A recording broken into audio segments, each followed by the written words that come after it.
Assalamualaikum warahmatullahi wabarakatuh. Kami daripada kumpulan 15 juga membentangkan tajuk Bahasa Melayu sebagai bahasa kebangsaan. Saya akan memperkenalkan ahli kumpulan saya. Pertama, Aina Nazwa binti Hisham, nombor matrik D203-12924. Kedua, Nurul Husna binti Mio Idris, nombor matrik D203-12768. Ketiga, Nurdayanti binti Zulkifli, nombor matrik D203-12877. Keempat, Rahimah binti Bostomi, nombor matrik D203-13019. Dan terakhir, Saidatul Nur Atika binti Sayuti, nombor matrik D203-12844. Antara isi kandungan yang kami akan bentangkan ialah: pertama, pengenalan; kedua, isu-isu; ketiga, kesan; keempat, langkah-langkah; dan akhir sekali, penutup ataupun kesimpulan.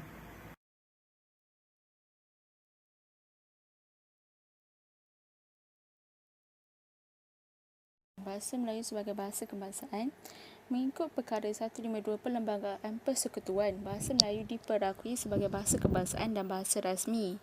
Brunei dan Singapura juga mengangkat bahasa Melayu sebagai bahasa kebangsaan. Penggunaan bahasa Melayu di Malaysia lebih luas dan penuturnya lebih ramai. Ia juga mudah difahami semeluas dan oleh segenap lapisan kaum, dan di atas dasar itu ia diangkat sebagai bahasa kebangsaan. Malaysia sebuah negara yang pelbagai masyarakat dari segi kaum dan atau bangsa.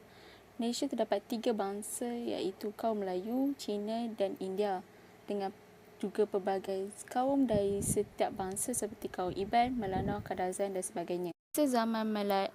Semasa zaman Kesultanan Melayu Melaka, bahasa Melayu sudah dijadikan sebagai bahasa rasmi bagi perantaraan bagi para pedagang untuk berdagang di tanah Melayu, atau dikenali sebagai lingua franca. Bahasa Melayu adalah untuk memperakui kejatian dirian bangsa Malaysia dalam memenuhi maksud kemajuan mengikut acuan sendiri, dengan iaitu kita boleh memajukan negara Malaysia mengikut kehendak kita sendiri tanpa campur tangan orang lain. Dan memajukan bahasa Melayu dengan menggunakan teknologi yang semakin berkembang di Malaysia untuk para siswi atau para siswa atau para pelajar yang ingin mempelajari bahasa Melayu.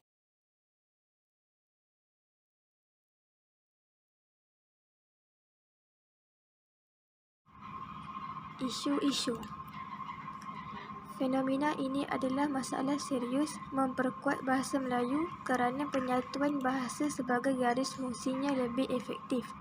Pentingnya bahasa Melayu semakin terhakis. Situasi ini menjadi lebih dan lebih serius ketika masih ada orang-orang yang tidak menyedari dan tidak memahami isi dari hal-hal konstitusi federal yang menempatkan bahasa Melayu sebagai bahasa nasional dan bahasa hubungan antar etnis di Malaysia. Ada halangan yang dihadapi bahasa Melayu hari ini yang akan membuat lebih sulit untuk terus dibicarakan dan digunakan. Hal ini disebabkan kebijakan pemerintah yang bertujuan untuk menyatukan dan mengintegrasikan Malaysia dan untuk mempromosikan keragaman ras. Oleh demikian, perpaduan bahasa sebagai upaya pupuk Melayu berdasarkan autentik memartabatkan Melayu menjadi bahasa utama pilihan lembaga pendidikan tinggi dan sekolah-sekolah. Bahasa Melayu menjadi bahasa perantaraan utama, bahasa undang-undang, bahasa ilmu dan bahasa hal ehwal agama.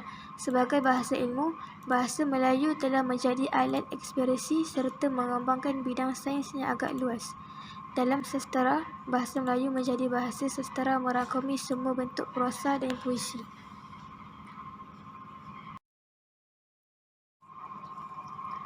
Tambahan pula, Melayu telah menjadi bahasa undang-undang hampir setiap Kesultanan Melayu. Yang paling terkenal di antara mereka ia adalah Kandil Melaka. Di peringkat antarabangsa, bahasa Melayu telah menjadi bahasa untuk hubungan diplomatik, dalam surat dan perutusan, dan dalam perjanjian kuasa asing dan parti politik. Setiap kumpulan dalam masyarakat mempunyai agama, budaya, bahasa masing-masing dan cara hidup mereka sendiri. Tetapi mereka masih boleh bergaul dengan kumpulan lain menggunakan bahasa yang biasa difahami. Oleh itu, setiap rakyat Malaysia tidak mengambil kira kaum mempelajari bahasa Melayu adalah satu kemestian.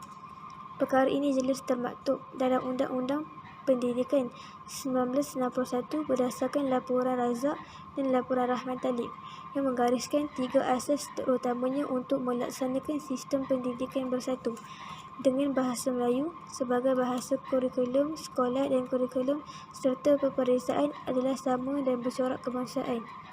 Bahasa Melayu sebagai mata pelajaran wajib di sekolah kebangsaan di semua peringkat.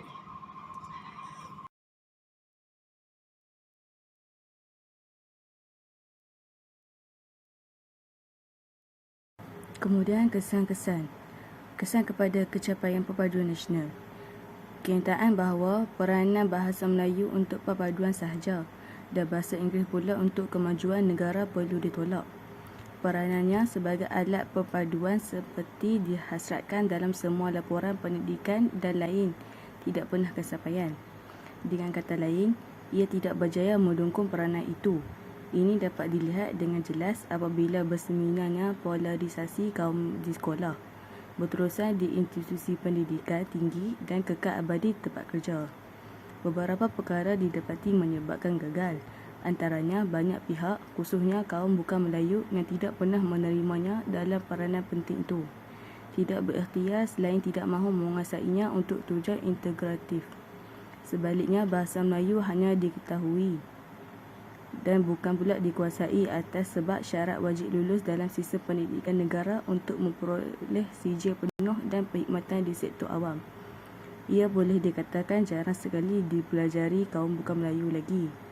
Bagi mengenal kaum Melayu dengan lebih dekat lagi, selaku kelompok daripada untuk bergaul dengan mereka dengan tujuan untuk seterusnya berpaduan dan bergabung sebagai komuniti nasional. Oleh sebab sikap negatif ini, bahasa Melayu tidak pernah dipelajari sebagai alat perpaduan, melainkan atas orientasi instrumental tadi. Dengan ini, ia gagal dalam peranan kenegaraan yang penting, lagi utama dalam kapasitinya sebagai bahasa kebangsaan. Dalam hal kegagalan ini, proses pembentukan negara bangsa yang memberikan kuasa kerajaan untuk menyatukan rakyat dan memajukan negara melalui penggunaan bahasa negara untuk membentukkan komuniti nasional perlu diakui terbentur.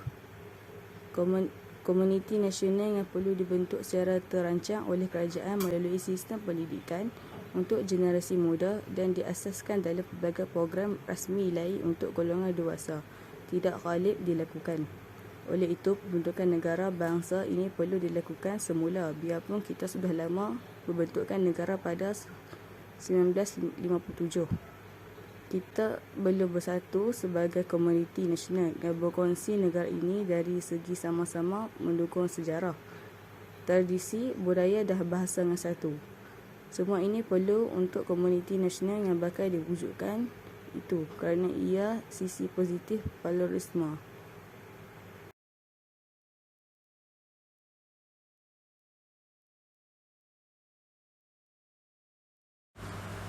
Seterusnya ialah langkah, iaitu menghapuskan sekolah vernakular dalam memartabatkan bahasa Melayu ke dalam kedudukan yang lebih tinggi.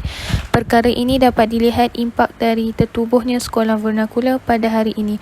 Terdapatnya warga negara Malaysia yang tidak fasih atau kurang fasih sehingga tidak dapat bertutur dalam bahasa Melayu. Keadaan ini tidak bagus untuk negara kita walaupun sudah lama merdeka, tetapi masih juga ada rakyat yang tidak fasih bahasa Melayu. Di samping itu, penggalakan bahasa Melayu dalam penerbitan buku, seni lagu, bahan bacaan dan kandungan 3 digital. Keadaan masyarakat zaman kini yang penuh dengan pelbagai teknologi dapat mengurangkan mereka dengan perkara-perkara yang berilmu yang dapat mewujudkan semangat cinta akan negara, seperti syair dan sajak yang dapat menjentik semangat akan negara serta nilai-nilai murni lain.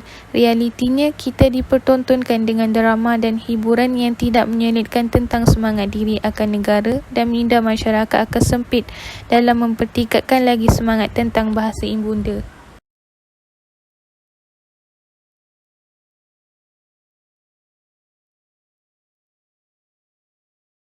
Kesimpulannya, dapatlah dirumuskan bahawa penetapan bahasa Melayu sebagai bahasa kebangsaan dan bahasa rasmi sebagaimana yang telah terkandung di dalam Perlembagaan Persekutuan Tanah Melayu pada tahun 1957 yang dianggap sebagai satu kejayaan yang membanggakan dalam perjuangan memartabatkan bahasa Melayu di negara ini. Malah pada hakikatnya bahasa Melayu sebagai bahasa kebangsaan menjadi satu perjuangan kepada orang Melayu yang telah dilakukan sebelum negara ini mencapai kemerdekaan lagi.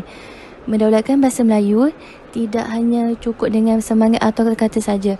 Ia mestilah diiringi dengan komitmen dan kesungguhan khususnya daripada pihak atasan dan berkuasa. Justeru, kita sebagai rakyat Malaysia wajar mengangkat bahasa Malaysia sebagai bahasa yang boleh memajukan negara. Pelaksanaan memartabatkan bahasa Malaysia, memperkukuhkan bahasa Inggeris juga merupakan satu kemenangan kepada pejuang-pejuang bahasa yang tidak berputus asa bagi merealisasikan usaha ini.